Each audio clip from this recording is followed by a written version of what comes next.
Kwa majina ni Nywele Sauce. Mimi ndio bunge Prime Minister Kenya mzima and abroad. Na mimi ni Raila the Son and the Holy Spirit Ruto amen. Umejua mimi ndio mtu ambaye anafaa kuongea ukweli Kenya kwa sababu mimi nafanya kazi ya Raila alifanya. Umejua hii Kenya ministers, prime ministers wamekuwa ngapi? Mimi ni watatu. Tangu hii dunia iombwe. Mimi ndio prime minister watatu. Kwa hivyo mimi ndio nikiongea Raila ameongea. Umejua watu wanaongea wengi ati nimeota. My friend, hiyo umeota Chebukati. Ati nimeota. Umeota Kifuitu na unasema Raila. Raila anavanga koti kubwa hiyo yenye uliota. Hiyo ni Kifuitu bwana. Wewe uliona Kifuitu.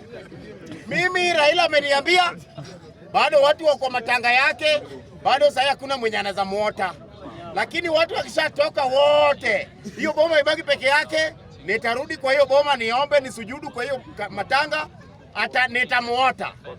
Kwa hivyo sasa hii mtu akiota, Nuru Okanga aliota Chebukati. Yeye aliota tu Chebukati. Mwingine juzi pia ameota hapa ule nani? Aliota nani? Huyu nani? Kifuitu. Kwa hivyo mimi ndio naota ukweli. Kwa sababu mimi sasa Nuru Okanga anasema ameota Raila. Sasa atakosa kuota nani? Na Bongo Mumia na Wamalo. Aote Raila. Wewe uone hiyo ndoto inatoka mbali sana. Kama ni Raila mimi natoka hapo useme na